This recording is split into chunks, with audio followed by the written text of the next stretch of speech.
Alright guys, so welcome back. We're going to get started now in building the header of the landing page. So just to show you, we'll go to the design here. And we're going to build the desktop version of the header first. So the header is just this area up here. Let me zoom in a little bit. There you go. I'll probably help you guys out. So it's just this dark area up here with the smartphone and the button, and we got some background circles here. So we're going to build this out for desktop first, and then we're going to use CSS media queries to build it out for other mobile devices like phones and tablets. So I think the tablet view is like that.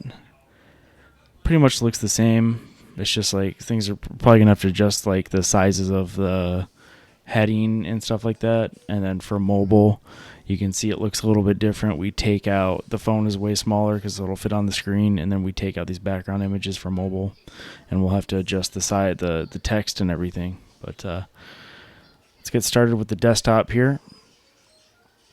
So this is the desktop design, and we're going to go in and start building it. So the first thing I'm going to do is I'm going to make the background, this dark background, and I'm going to make this curve, because the curve, making these little CSS curves is a pain in the butt. So I like to get the stuff that I know is going to be the most difficult. I like to do that first so that I don't build all this out and then get frustrated when I can't figure out how to do this. And I don't like doing that. I want to get the hard stuff out of the way so the rest of it's easy. So we're going to make our background color dark, this dark color, and build the curve on the bottom first. So let's go into our code here. Let's get rid of this test thing. We don't need that. And see if we have anything else that we don't need here. Nope. So remember, we made our global styles in the last video. So we're going to be building the header now. So I'm going to label this like I did up top when it said global styles. I'm going to put another CSS comment that says header.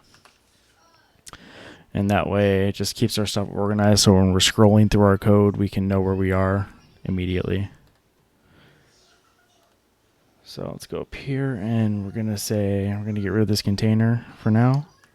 I'm going to say header. We're going to use the header tag. And then I'm going to go to my CSS. I'm going to say header. And this is all going to update in real time right here, guys, so you can see it. And we're going to do the background color. And we're going to grab that from the design. So the background color is that, it's like a dark purple, and that's going to be over here on our colors area. So it's this one right here. I'm just going to copy it and paste it into our code. Now you're not going to see it because you have to set a height for the background to show. So I'm going to say height. We're going to make this 600 pixels. Bam, there's our background. And then now we're going to do we're going to add the curve part. So to add that little, it's a subtle little curve, and makes the page look nice. But again, these are a pain. And if you have a designer that hands you a design with like an SV, like a curve, like just know you might get stuck on that for a while. Luckily there is tools that can help us make the curve. And so I'm going to show you guys my favorite tool for that. And it's called shapedivider.app. So I'm going to bring that over here from my other screen.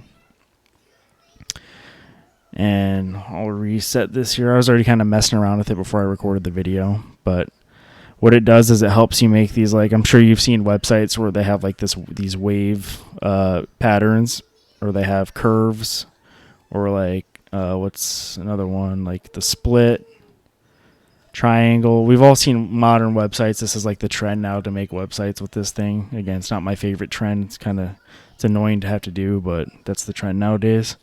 So by selecting all these up here, you can get like a start on what you want. The one that we're about to build, it's a wave. It kind of looks like this, like a curve. But if you'll notice, if we make it a curve, it just looks weird up here. It doesn't look like that on the design. I was messing around with this earlier, and I couldn't figure out why the curve wouldn't work. But it turns out it's a wave. So see that? It just looks different. It doesn't look like a curve. So we'll go back here. And I'm going to choose waves. And then we'll give it some height so we have something to work with. And then I'm going to change the fill color. This is the color that the wave's going to be. I'm going to change it to that dark purple color that we copied earlier, because this is going to attach onto the bottom of the header. And then we're going to position it using absolute positioning so that it connects to our header, and it looks like it's all one element, even though it's two. Like this is going to be two separate elements, but they're going to be connected, so they all flow together. So let's go back to our curve thing, and now we got to make it look like a sudden little curve, not something so dramatic, and definitely not something that looks wavy like that. So I'm gonna bring this down to like 172 height, and then we're gonna manipulate how it looks by moving this thing around. See that? And that's gonna give us kind of the sudden little wave we want, and that kind of looks like it right there. Maybe like that. It's sudden, but it's there. So let's try that. Let's start out with that. I think that looks like that's going to look like this curve here when we attach it, or at least pretty close. We can edit it. So we're going to go ahead and grab, once you have your wave how you want it, you hit this cloud here. And first you copy this HTML. We're going to put this in our header HTML. So let's go do that. And then now we're going to see this class right here, this custom shape divider top and all these numbers. We don't want our class to be named that because that's just a bunch of gibberish. I'm going to call it hero wave, hero-wave. So now that looks like English. And then we're going to have that be the name of our CSS. So we're going to copy the CSS now from that page, which is here, and there's multiple lines, guys. There's 1, 2, 3. It looks like 1, but there's a scroll bar and there's 3. So let's copy all of it and put that into our CSS code. And then again, that gibberish CSS class that gets generated by the app is here. So we need to make it the class hero wave so that we can style it. So let's get rid of this. Say hero wave, and wherever you find that generated class, you just delete it and replace it with hero wave. Whoops. And right here, hero wave. I don't know what the heck. Oh, that's we copied that from the web page. And then shape fill, that's the color that we want it to be. So we're going to leave that there because we already pasted that in. And then now let's see what that looks like. I'm going to go full screen on our design. And we can't see it right now because we have to position it. So to show you what I mean, I'm going to go here. I'm going to say we're going to make a fill above here and make it red so we can see what we're dealing with. And I'm going to comment this out for now. This is going to show us where it actually is on the page because now it's red. So let's go here. See our wave is up here. We got to position that down at the bottom and connect it. So to do that, we're going to use position absolute, which the wave is already in our copied CSS. It's already doing that. But now we need to make our header position relative so that it'll be positioned based off of where our header is. And that'll make it so when we go to smaller screens like this, the curve won't be jumping all over the place. We're going to use position relative here to basically say like, hey, this needs to be positioned relative to where our header is, and it needs to stay there at all times. That's what that basically means. So now that we have this position relative, I can use top and bottom positioning with absolute to bring this down to the bottom. And we're going to go here to the hero wave and see how it says top 0. I'm going to say top 100%, and that should bring it all the way down to the bottom of the header.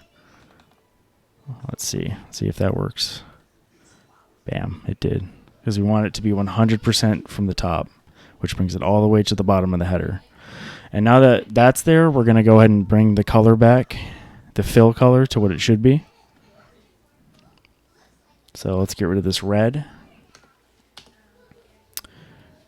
And let's uncomment that. And now it's going to look like it's all one thing attached. Sorry about that, guys. There we go. Look at that. And that looks pretty close to the design. Let's check out the design. See how it's sudden? So the design's a little more loopy, so we can adjust the height to fix that. So let's go back to here, and we can hit right click inspect to open up our web developer tools, and we can see how this looks in real time by going into our elements. I'm going to open up body, header, and click on hero wave. And then look, our styles are over here, and we can adjust them in real time and see how things look, this is a really helpful thing that you'll be doing a lot as you become a more seasoned developer. So, and then I clicked into the header, the div, and then I selected the SVG, and then all the styling that we wrote is showing up here. And now we can go and adjust the height if we want to make it come down a little bit more. Or we can also adjust this calc right here. I don't know what this stuff does, but I know that when I adjust it up and down, it makes it more curvy and less curvy. I don't know actually what that even means, but you can adjust it here, and it'll make the curve come down slightly and go back up. But what I'm gonna do here is I'm just gonna mess with hit this here. I'll make this 283 because it makes the curve a little bit more accentuated. So calc should be 283. So let's go to our code. When you're changing it here, you're not saving it into your code. You're just previewing of what it would look like. So I'm going to go up here and change this to 283 because I like that a little bit better. And then we'll go and adjust the height. Let's see. Come down a little bit. What happens if I do like... Yeah, that doesn't look bad. That looks close enough, like height 132, or I don't even know where we were at before. Make it a little taller, adjust the calc, and let's see, that's the design. How does ours look compared to that? I think it looks pretty reasonably close. I mean, it doesn't have to be pixel perfect. It looks reasonably close, dude. It's like a slight little curve. So I'm not going to stress over that and try to make it more. I'm not going to mess with this for like hours and hours. Now, if you're working for a company that wants it to be pixel perfect, do what you got to do, or some client that's going to pay you like $10,000 to make it look absolutely perfect, then do that. But for these purposes, not necessary. And honestly, if you work for clients or companies that want pixel perfect on everything, those are not the people you want to be working with, and you'll find that out. So, all right, enough of that. We're going to move on now, and we're going to start building the rest of the header. So we did the background and our curve. Now we're going to break each part of this little design or this section into little chunks that we're going to solve each one small little problem at a time. Whenever you're building a page and it looks big and complicated, especially when you're new, like your tendency is to freak out and panic because you don't know how to do anything. But if you just break this page down into little sections and do one at a time, bit by bit, you'll end up building the whole page just fine. You just got to break it down into smaller chunks. All right, so we're going to go here, and the first thing I'm going to do is this is like a navigation, so we're going to build a navigation with an unordered list and list items. And one of them is going to be the logo. That's like a logo image, and the other is a link that you can click. So we'll just do that right now. That's the first little thing we're going to do here. So let's go to our code, and then I'll make this smaller again so we can see it update in real time. And we'll go to our code. And so this hero wave is on the bottom of the header. We did it first just to get it out of the way, but it's on the bottom of our header. So knowing that, we're going to keep it on the bottom, and we're going to put all of our rest of our code in the header on top of it. And another thing I'm going to do, remember that container class we made earlier to give padding to stuff? I'm going to put it within the header so that it doesn't affect the background image, but all the content that we're about to make is going to have some padding on the sides now, like it should, because we have our little container class that we can use whenever we want. So I'm going to say container, I'm going to say UL, and I'll give it a class of header nav. And then we'll say li, and within our li we're going to have links. So I'll say li link, and then we'll put a hashtag because we're not going to make it a real link that goes somewhere. This is just like a demo page. And then within, so we got our link in there, hashtag. And now that first one's going to be the Workit logo, the white one, and that's going to be called, I think I have it called Workit Light image or something like that, or logo light. So we'll go into our images here, and yeah, it says logo light, so that's cool. So I'm going to say image, And then I'm going to get to my images folder by hitting /, and that tells the computer go out of the directory and go into the folder, and then the folder called image, and grab the image. And we're going to say logo light. Bam, there it is. So we did that right. We'll have our alt text, we'll just say Workit, we'll just say logo. Alt text, that's for like screen readers and people that have trouble seeing and stuff. The computer will tell them what's supposed to be there. And then I'm going to make another li down here. And an anchor tag inside for our link. Make it a hashtag, because again, it's just going to be a placeholder link. And what does this text say? It says apply for access. So say apply for access. There we go. And it's showing up purple because that's like the default link color. We'll style that. And what we're going to do now is we're going to use CSS Flexbox to put them on separate sides here. So we'll use Flexbox to have the logo over here and the apply for access link over here. So let's go in and do that. We'll go into our CSS and we'll select this header nav class to style our navigation links. So we'll say header nav display flex. Watch, they're going to go side by side. And then we'll say align item center. So I think that's vertical, align them center. And then we're going to hit justify content. And we can hit center if we want them to go to the center of the screen. But we don't want that. We want them on opposite sides. So the correct code for that is actually space between. And now they're on opposite sides. And then we'll make it bigger and I'll show you that that's what Flexbox did. Look at that, just like the design. And then we're going to give this some padding on the top because the navigation is not supposed to be all the way up at the top here. So we'll go ahead and, oops. Sorry guys, I'm used to working on multiple screens, and doing this on one screen is throwing me off just a little bit. So we'll go padding top, and I'll say like 3 rems. 1 rem, instead of pixels I use rems. 1 rem equals 16 pixels. So 3 rems is like 48 pixels. That's what I basically just said there. It's just a shorthand way of writing it. You can look at, just type in CSS rem on Google and learn all about rems. But they're just easier to use than pixels.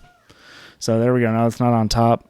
And then we have to style our link to have the text is white. And then I believe it also has it's white text and it has this little green line under it. So we'll make that too. So back to our code.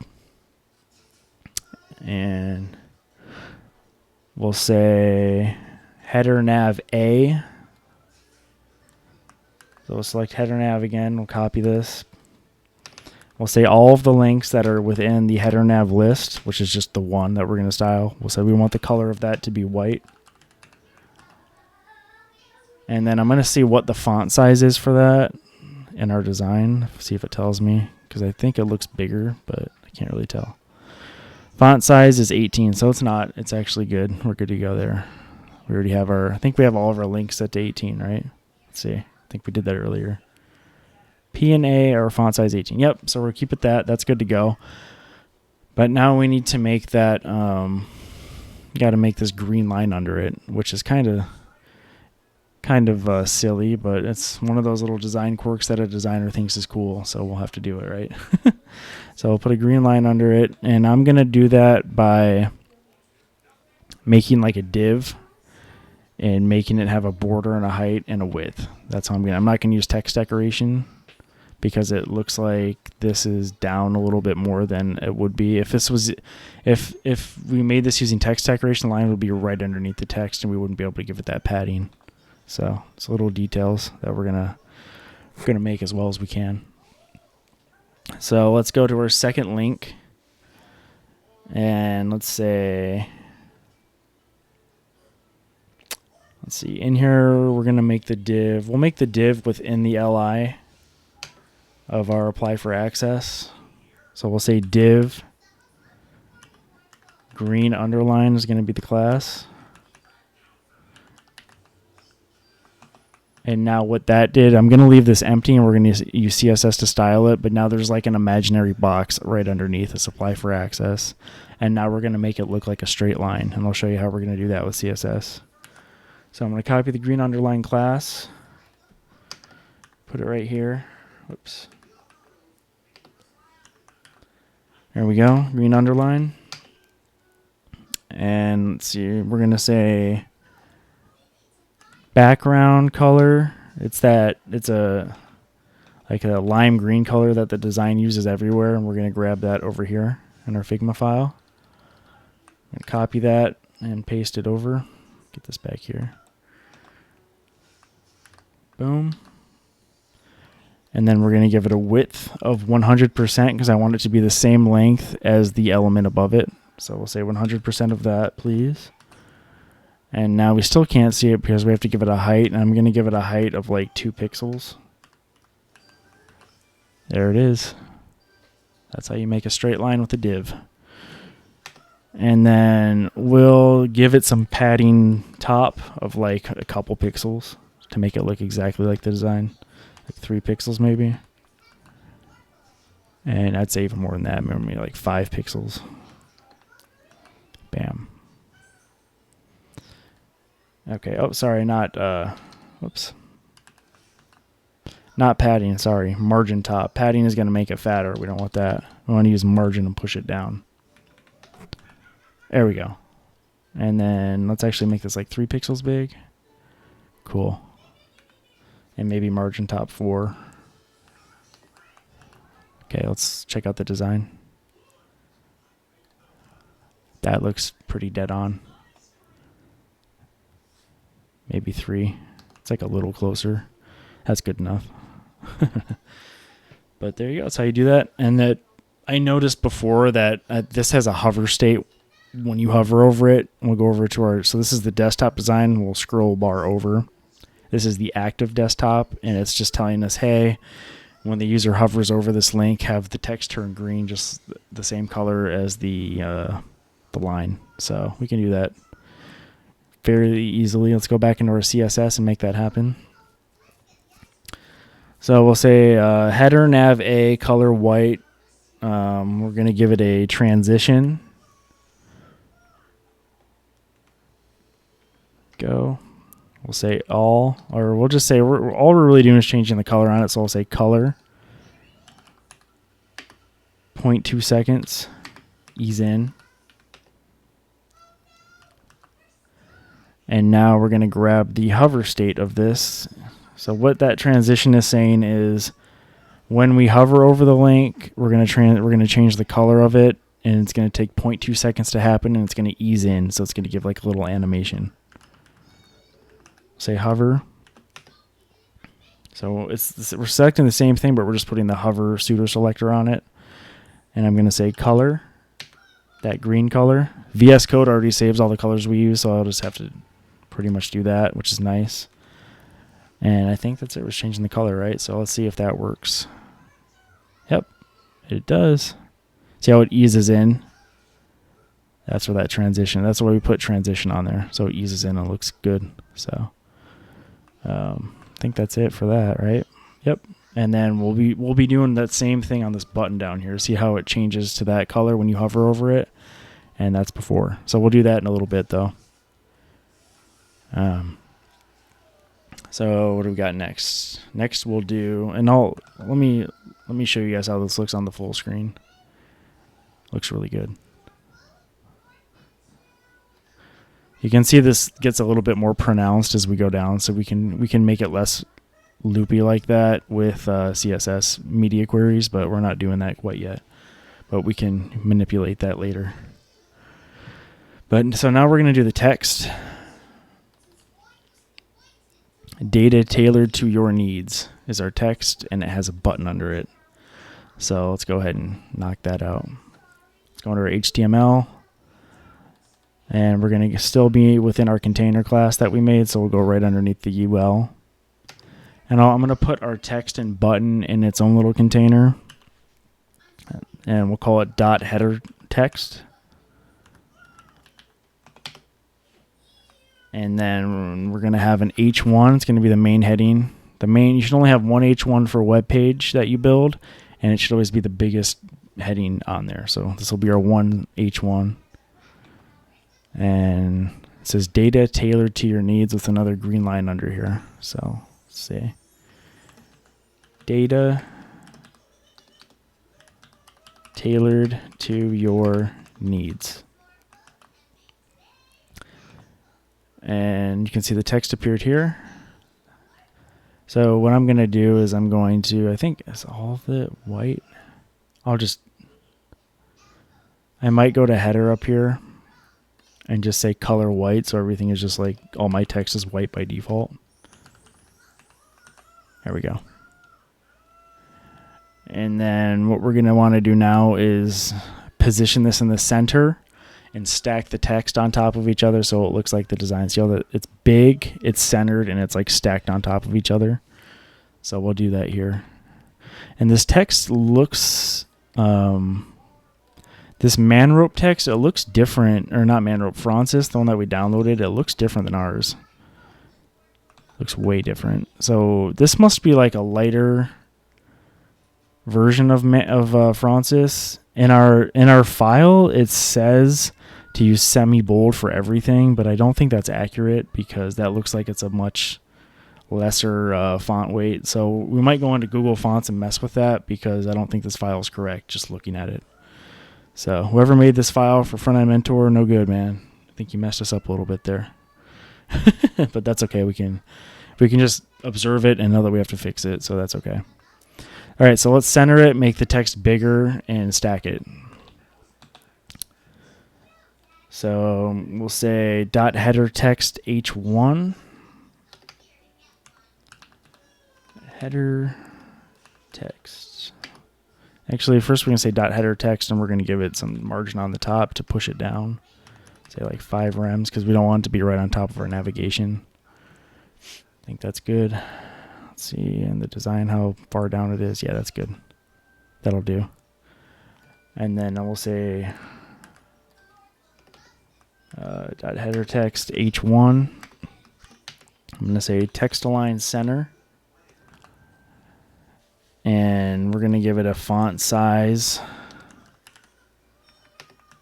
of, I think it says it's 80 pixels in the design. So clicking on it here. Let's see, does it say the, there we go. Just give me a height. It just says heading L. So normally it'll say like the CSS stuff in here. So this design is not as good as other ones that I've used on Front End Mentor, unfortunately, because it's not giving us all of the details that I want. But that's okay. We'll go over here. And heading L, 80. So heading large is supposed to be 80 pixels. That's really big. So I guess we'll make it 80. That H1 80 pixels. That's humongous. Say font size 80 pix. Okay. And let's see how that looks on big screen. And now what we're going to do is we want it to be, the text to be stacked. And how you do that is you do the width. So we're going to give this a width of, like, just to start, we'll say 50%. And that's too much stackage there. So we'll try 60. Data tailored to your needs. Let's see how it looks on the big screen. It still needs to be, yeah. So we want it to look like that on the full screen. So, and you see how when I gave it a width, it messed up our text line center. I'll show you how to fix that with margin. Don't worry about that. So, I'm going to go into the Google Developer Tools on the full screen and do right click. Oops. Right click, inspect. Let's select this with the selector tool and check out the width. It's just, I'm going to manipulate the width by clicking in on that percentage and going up and down on my arrow keys on my keyboard. So see, the more we get it close to 100%, then the text line center comes back, but we want it less than that. So we're going to keep going down. We want data tailored to on one line and your needs on the second line. And we actually need to add a period really quick. So let me do that. Period. Yeah. Okay. There we go. Let's go back to doing what we were doing. We're going to keep going down from 60. There we go. So what's the maximum it can be? All right, we'll say, call it 45 even. I'm on a really big screen that I'm recording on right now, guys. I'm on like a 26-inch monitor. But that's good because a lot of screens are huge, so that means I can just develop for that first. That's like the norm nowadays. So we're going to change this. Remember, this code doesn't save into our code. We're just manipulating it and getting a preview. So let's go change the width to 45 in our code. So we'll go 45%. Oops. Okay, now that should be saved. Let's go here. Okay, so that's saved. We can refresh. It's still there. Now we need to recenter this. Okay, so we're going to use margin auto left and right to bring this back into the center. So let's go do that. Say margin 0 auto. So that's the shorthand way. The first one is top and bottom margin, which we're going to put to 0. Left and right we're going to put to auto, and it should bring it back in the center like the design here. So let's go see if that worked. And it did. Okay, so that's how you use percentages and margin auto to stack text and put it back in the center. And that's a very standard thing that you're going to have to do for a ton of designs that you're building. So that's a great skill to know. All right, now we're going to do... we have to put an underline underneath tailored like we did up here. But for that one, I'm going to approach that differently because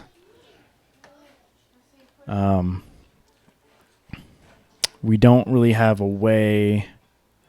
I can't really just magically put something. I could, I guess, if I use position absolute, but to make my life easier, I'm just going to use text decoration underline and give it a green underline that way. So to do that, though, just in order to just style the tailored word and not the whole thing, I'm going to use a element for HTML called a span.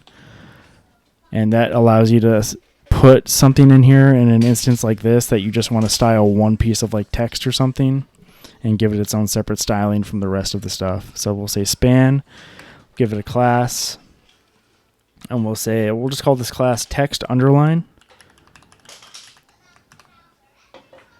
And then we'll go in here and we will style it. So we'll say, let's copy this first. You want to get in the habit of copying your classes and pasting them so you don't have typos that ruin your design. Okay, so we'll say text decoration underline. And then we're going to go ahead and make that underline green. So we'll say, let's see, text decoration color. So I've never used that before this tutorial, so that was pretty cool. I learned something new. You're always learning new stuff as a developer. So we'll use text decoration color and we'll give it that green color, and now it's got the green color, so that's cool. So let's see. Remember when I'm just showing you guys the live updates, it kind of messes up the stacking, but that's because we're mimicking like a tablet screen now. And we're going to fix that with CSS media queries later, so don't worry about that. Let's go full screen. And if you're on like a laptop or a smaller screen, it might look slightly different. But if you're following along with me, don't worry about it. Just copy what I'm doing right now, and we'll fix everything with media queries. And you'll want to develop for large screens like the one I'm on right now anyway, because like 40% of your users or more are probably going to be on a desktop using a mega wide screen. So that's a good thing to do, is to develop for the hugest desktops first and work your way down. But yeah, I think that looks pretty close to the design. Let's take a look at it. Other than that, so that font weight, we'll fix that. That's a different font weight. That is not semi-bold. There's no way.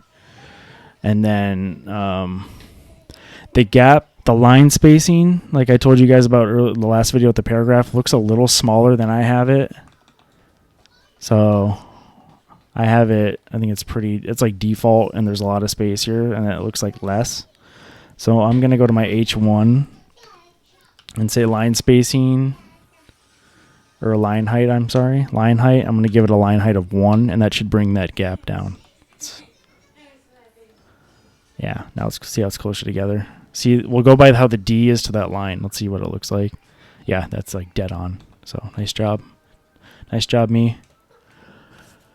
Let's go to Google Fonts and see if we can get a better font weight for this, because it's bothering me because it doesn't look like the design.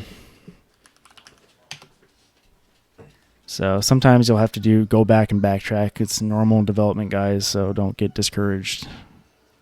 Stuff's not always going to be perfect, especially if you're doing anything in the tech related. You know that it's like one problem after another. That's why you're not, when you say you're a web developer, you're basically a problem solver. That's why they're called a software engineer, because you're engineering, you're solving problems constantly. All right, so what font weight does this look like? It looks like it might be like 300 or 200. So we already have our font saved in here from last time, and I'm gonna select 300 from here, and it's gonna update our link with the font weight of 300, and I'm just gonna recopy this and go into our code and replace the old code with the new code for the fonts. So let's go back up to our head.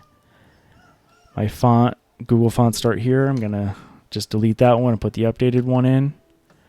And then I'm going to go to my H1 and I'm going to say font weight 300 instead of semi-bold. See how that looks. So let's see if it looks like that now. So let's go to our design. Yeah, kind of. Not exactly. I wonder if it's 200.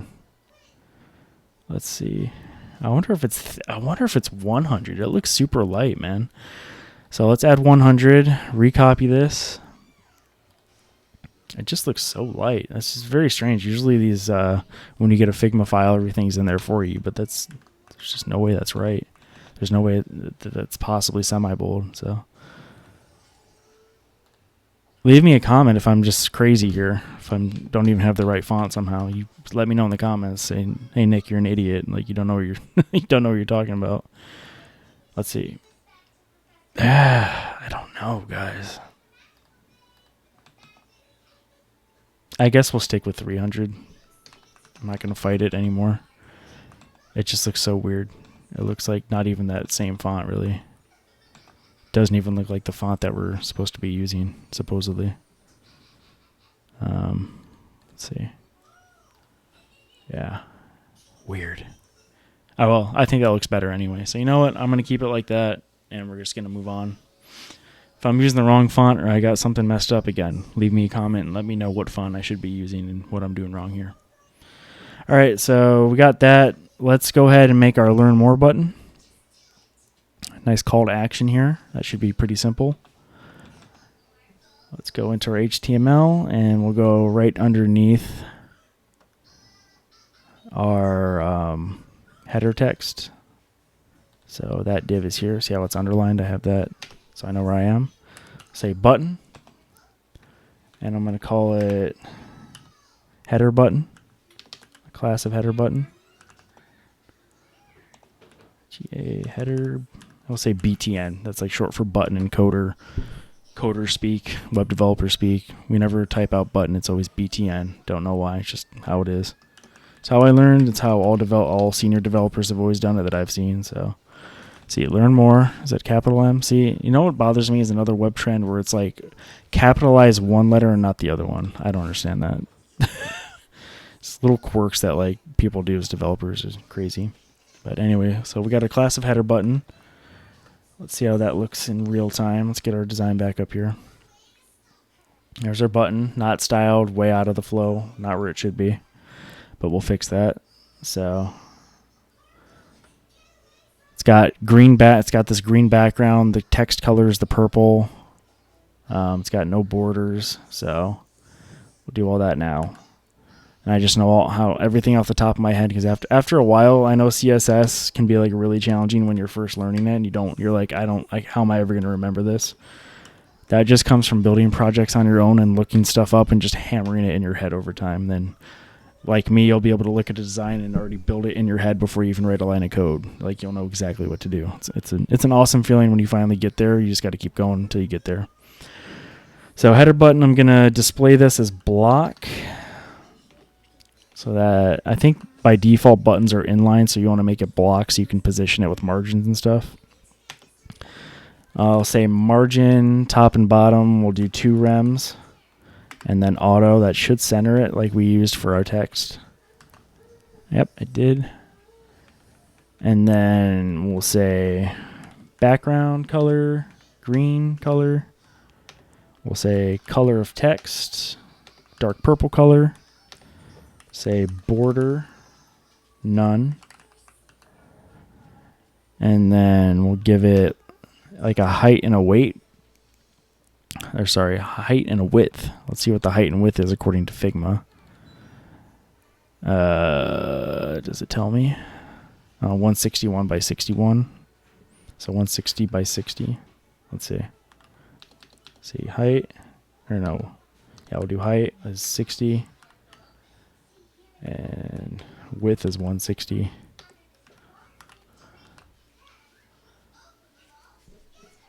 And that didn't do anything. Oh, because we didn't put pixels.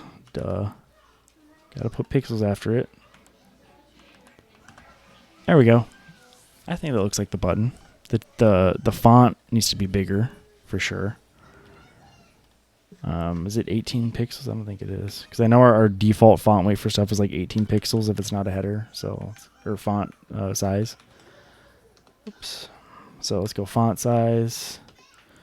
18 pixels. Yeah, there we go. Okay. Let's see. How does that look compared to the design? Looks pretty good. It looks like it's bold though. It's like a bold font. Again, I don't think we selected bold. So we'll have to go back and get the manual bold. I don't know why the document didn't have all that stuff, like I said, but there we go. Now we can make it bold. There we go. Font weight bold. So see how that looks on full screen. Does it look like? So we got to make that push down more. I'm going to push that button down with more margin on the top because that looks too close to the text. Let's see what it looks like here. Oh, you know what? It's not that far off. It's still a little bit more though. Let's go back into our code. Let's say 3 rem. That might be, let's see. That's good. I'm happy with that. We're sticking with that. So we got to learn more, and it also, like this link up here, it has that hover effect where it changes color and background color, and then we even have to put a green border on it. So let's do that. Remember last time we did that was with transitions. So we're going to do that same thing we did before. So we'll go to our header button, transition. And this time, instead of color, I'm going to say all because we're doing multiple things. 0.2 seconds again. And we'll say ease in again. Oops. Ease in. And we'll copy this header button. And we'll say pseudo class hover. And our background color is going to change to that dark color. Color of our text, the green color. And then it's going to have a border of 1 pix. It's going to be a solid, and it's going to be the green color. So it's going to give the effect with an animation that the button went transparent and disappeared with a border. So let's check that out. Oops. Going to the wrong windows here, boys. Sorry. All right. And cool. I did it, but now we need to give it that little finger pointer. So we'll say up here, I'm going to say cursor pointer. Now let's see, because we want it to look like that. So let's go back here.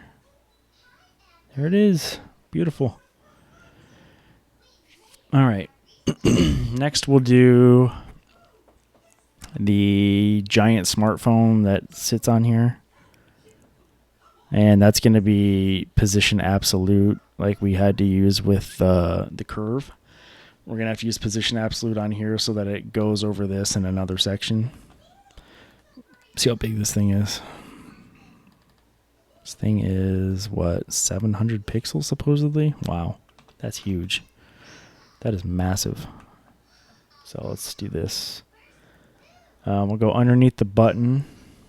still in the container. And we'll say it's an image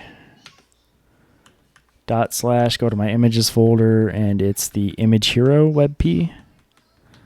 Alt text, I'll say it's a smartphone. Smartphone, 1 or 2 words, I don't even know. Say smartphone, and then we'll see how that looks. It's probably going to be way too big, and we're going to have to resize it. Let's see. That's my hunch.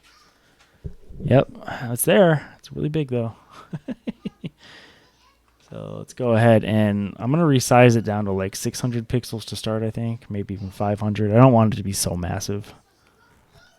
Let's say class. Give it a class so I can just easily select it, and we'll say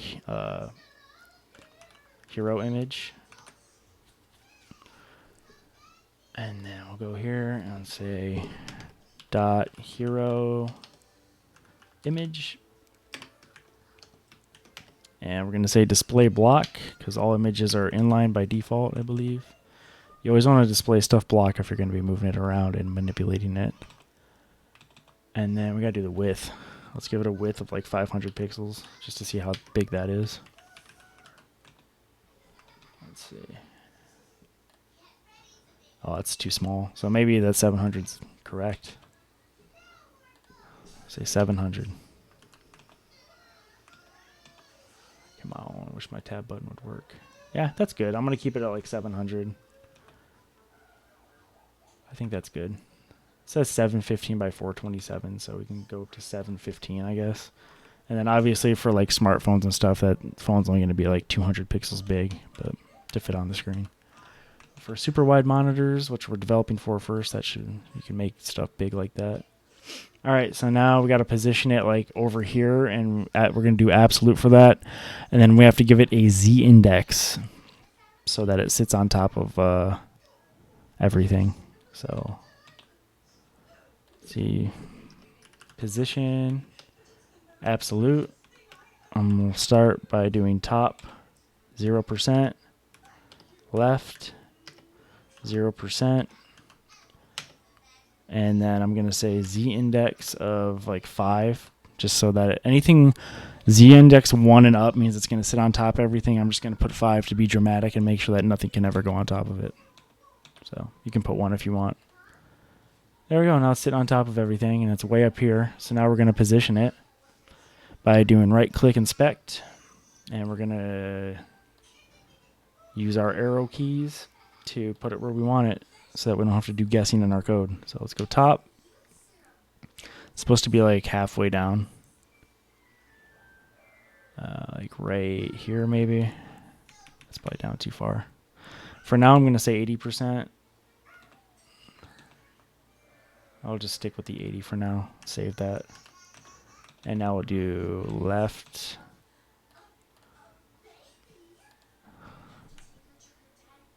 And it needs to be down further, I guess. Ours isn't going to be exact because my header is probably not the exact height that it's supposed to be and all that from the Figma file, but it's going to be pretty close. Again, we don't need to be super pixel perfect here. That looks right there. Looks pretty good. Left 33%. Looks good enough. And let's go back to our design. That's what ours looks like. Doesn't look bad. That looks pretty good. Yeah, that looks really good. I'm happy with that. I'm happy with that. And then the pain in the butt with absolute position, things like that, is we're going to have to constantly adjust it for different screen sizes with our percentages so that it's in the right spot, but that's fine. It's just part of the game. So that's good. Let's do our last thing, which is the background little image circles. This thing and this thing, we're going to make those background images. I'm going to show you how to do that. And then we're going to position them with a property in CSS called background positioning. So it's not going to be absolute. It's going to be using a whole different way of doing it. And we can just put those images. We'll put them up here because I don't want them to be in the container. So let's just stack them up here. And it doesn't really matter where I put them as long as it's not in that container, because we're going to absolute position them anyway. So we'll say image go into my images directly by saying /. Say the first big circle one is called big circles, and I'm not gonna have alt text for these because these are just decoration, and for just stuff that's pure decoration you don't need to put alt text in for screen readers because it doesn't matter. I will have a class called big circles on it so I can easily grab onto it if I need to. And then we'll say below it, we'll say we'll just copy paste this down. And I'll call this one small circles for the class. Oops. Say small circles. And then the image, I believe, is also I called it small circles. Let's see, / image small circles.svg. And let's see if they appear on the page. There they are. And right now they're pushing everything down and messing up our design because I didn't position them absolute yet. Right now they're like inline block. But when you do position absolute, what it does is it completely takes this, it'll take these out of the flow of our whole page and it'll ignore it, and then everything will go back to where it was regardless of where these are. So let's do, I'm sorry, we're not going to do position absolute. We're going to put these, we're going to actually put these in the background. So I'm doing this wrong from the get-go. Delete this. We don't need any HTML there at all.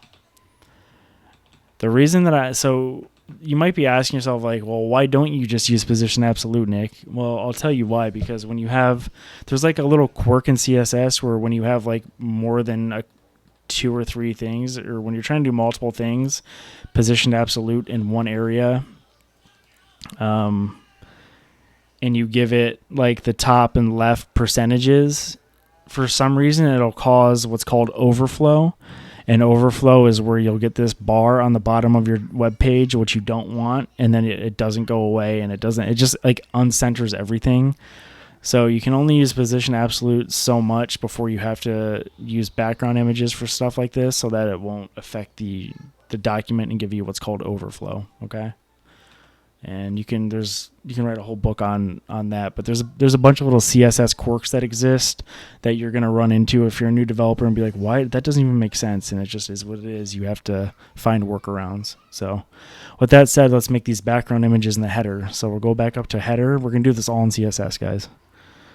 We'll say header, and we'll go right here.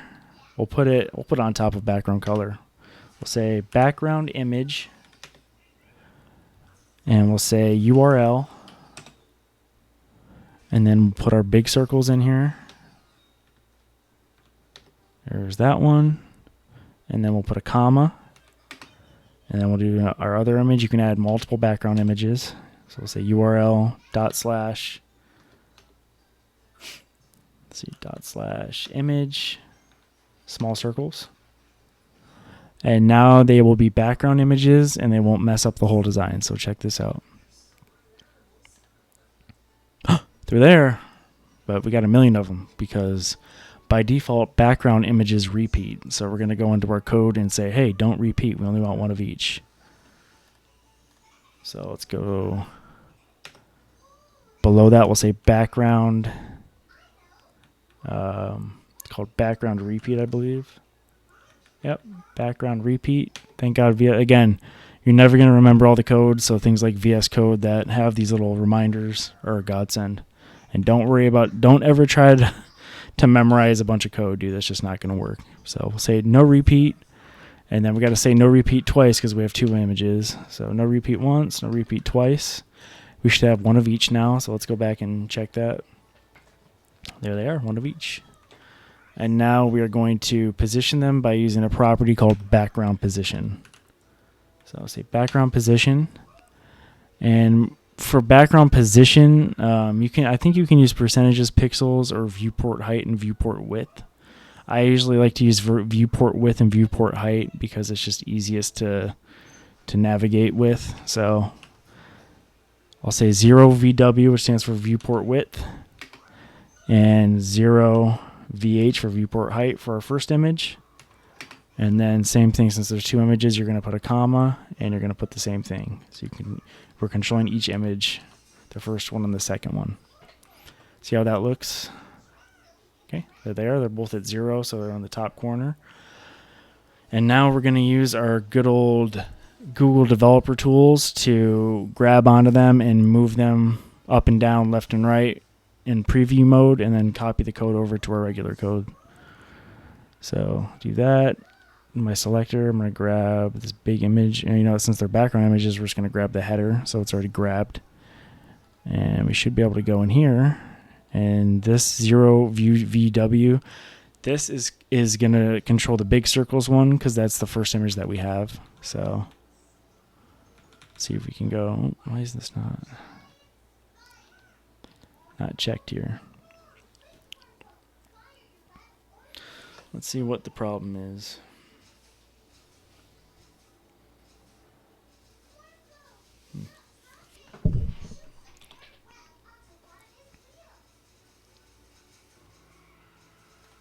That's the problem. We had a comma in there. See, one little typo can make your whole thing break. Let's try this again. Okay, so there we go. I'm gonna use my arrow. See how that moves it over? Very cool. So I think we can also use percentages. Let me see. 0%, 0%. Sometimes it's better to use percentages because then it'll be mobile friendly out of the gate. But I think if I remember correctly, using percentages for that doesn't work very well. Let's see. This is literally me learning with you guys. Maybe it will work well. Let's use percentages. So let's look at the design, because the circles for the big circles are like hidden a little bit. So let's try to make it look like that, and they're up towards the top. And then these are slightly lower and a little hidden slightly as well. So that already looks pretty good. Oops, so let's say -8%. Let's do that. Let's do -8 and then bring it down. Let's bring it down to like here. So let's say -8%, 32% in our code. Oops, minus. And then we'll say 32. That one's there. Let's see the design. That's pretty damn close. We'll go with that, and then we'll do our baby circles here. We're going to move them with percentages all the way over here and down. So let me switch to percentage. 0%, 0%. And go back to our developer tools, and let's preview it and make it pretty. Just going to hold up on my keyboard arrow and get it up here. And I think that for this first little ring part is a little hidden. So I'm going to keep going there. I'll go to like 104% for this one. So we'll say 104, and I've got to bring it down.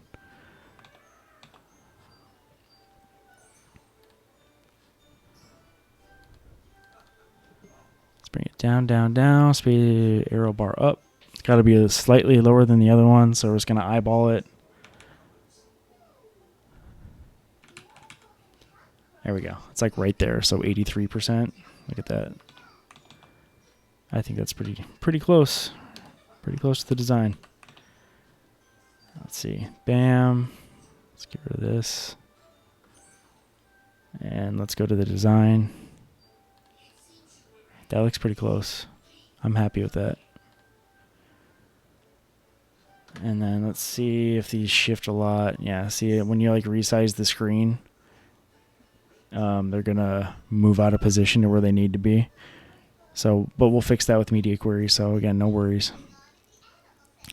Remember, we're just doing desktop first. So, yeah, I think that looks pretty good here. Let's see what this looks like on like a laptop screen. I'm gonna go into mobile really quick. See, we got widescreen monitor. Looks pretty good. That's like a laptop screen. This is like a smaller screen that I'm just previewing it on. So still looks good. All things considered, that looks great. So that's going to be I'm going to end the video here, guys, because this is getting super long.